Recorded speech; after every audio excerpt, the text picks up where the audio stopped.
इगतपुरीमध्ये particularly Indrayani राईसचे cultivation केले जाते। इंद्रायणी राईसचा वास खूप छान असतो, दाणे कमी साईजचे असतात, पण टेस्टी भात होतो। ट्रॅक्टर्स वापरून या जमिनीची नांगरणी केली जात आहे।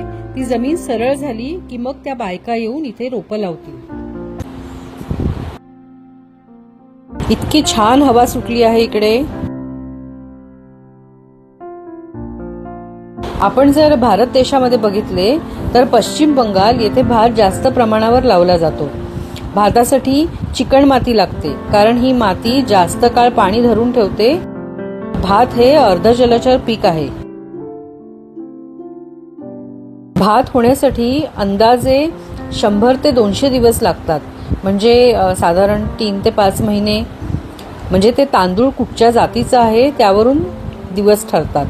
आपल्या एशियामध्ये बघितलं तर चीन, भारत आणि इंडोनेशिया हे देश जास्त प्रमाणात भात खातात, आणि ऑस्ट्रेलिया, कॅनडा, UK, अर्जेंटिना हे देश भात खूपच कमी खातात। त्यांचा रोपं लावण्याचा स्पीड बघा, पटापट ते 5 ते 10 मिनिटात खूप मोठा एरिया कव्हर करतात।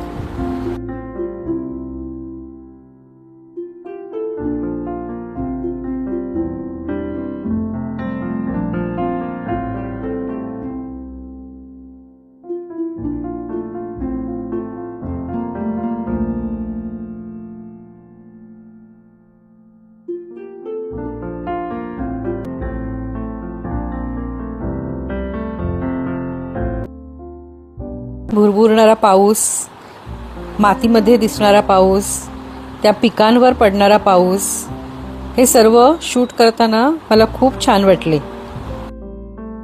माझी नाशिकची एक प्लेलिस्ट आहे, त्यामध्येच मी इगतपुरीचे व्हिडिओज ॲड करणार आहे।